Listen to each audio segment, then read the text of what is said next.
আমরা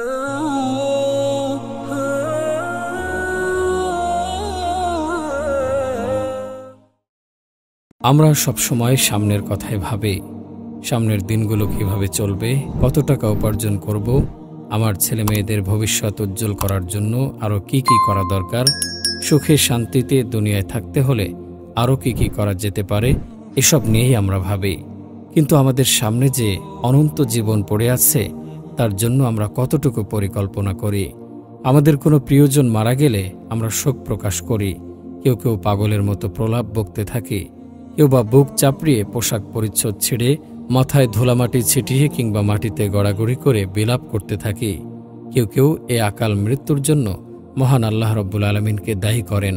তারা বলেন, হে আল্লাহ, তোমার কি কোনো দয়াময় নেই?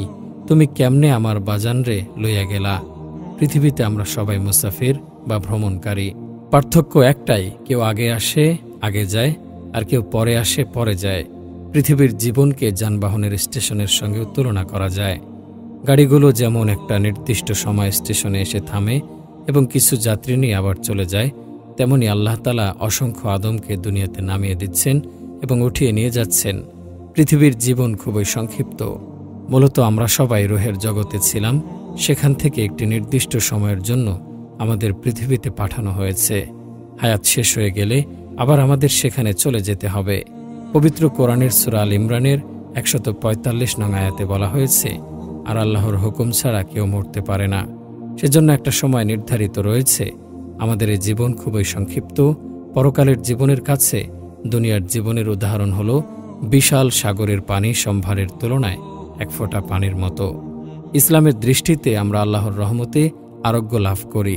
যদিও এক্ষেত্রে ওষুধের ভূমিকা রয়েছে, তবুও ওষুধকে আরোগ্যদাতা হিসেবে ভাবা যাবে না, বরং মহান আল্লাহ রব্বুল আলমিনকে আরোগ্যদাতা হিসেবে গণ্য করতে হবে।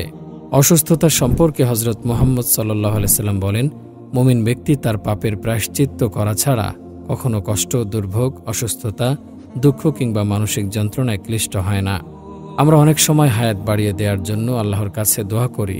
এটা কতটুকু যুক্তিযুক্ত? পবিত্র হাদিসে বলা হয়েছে, একদিন রাসূল সাল্লাল্লাহু আলাইহি সাল্লামের স্ত্রী উম্মে হাবিবা রাদিয়াল্লাহু আনহা আল্লাহর কাছে দীর্ঘ হায়াত কামনা করে দোয়া করছিলেন।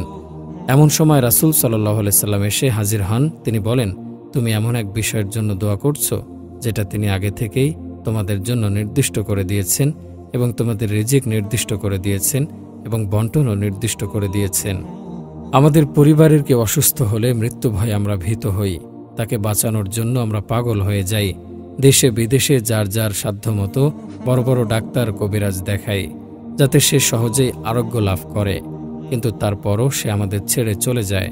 রুহ কবজের প্রক্রিয়া সম্পর্কে মিরাজ সম্পর্কিত হাদিসগুলোয় বলা হয়েছে, মৃত্যুর ফেরেশতার সামনে একটি তালিকা রয়েছে, যার মৃত্যু ঘনিয়ে আসে তার নাম ওই তালিকা থেকে মুছে ফেলা হয় এবং সঙ্গে সঙ্গে মৃত্যুর ফেরেশতা তার সামনে এসে হাজির হন।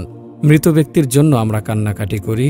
আমাদের সমাজে একটি ধারণা প্রচলিত আছে, কারো স্ত্রী মারা গেলে তার স্বামী যদি সেই স্ত্রীর জন্য এক ফোঁটা চোখের পানি ফেলে, তাহলে সেই স্ত্রীর জন্য দোজখের আগুন নিভে যাবে।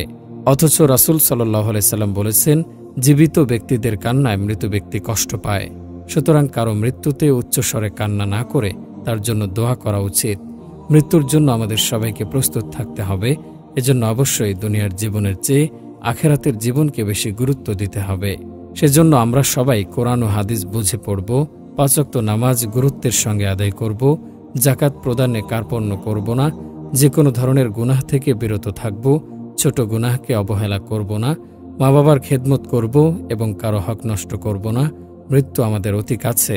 মহানবী সাল্লাল্লাহু আলাইহি সাল্লাম সাহাবীদের প্রশ্নের জবাবে বলেন, আমি যখন নামাজে ডানে সালাম ফেরাই তখন মনে হয় বামে সালাম ফেরাতে পারবো না, এর মধ্যে মৃত্যু এসে যেতে পারে। আমাদের ভাবতে হবে প্রতিদিন ৭০ বার কবর আমাদের ডাকছে। সে ডাকে একদিন আমাদের সাড়া দিতে হবে, কিন্তু সেখানে যে যাবে কি নিয়ে যাবে? যে কোনো সময় আমাকে আপনাকে মৃত্যুর ফেরেশতা পাকড়াও করতে পারে। তখন আমাদের কি অবস্থা হবে? আমরা কি জবাব দেব কবরে, হাসরে, মিজানে কিভাবে পার হব পুলসিরাত? আল্লাহ তাআলা আমাদের সঠিকভাবে ইবাদত করার তৌফিক দিন, আমরা যেন ঈমানের সঙ্গে মৃত্যুবরণ করতে পারি। আমিন।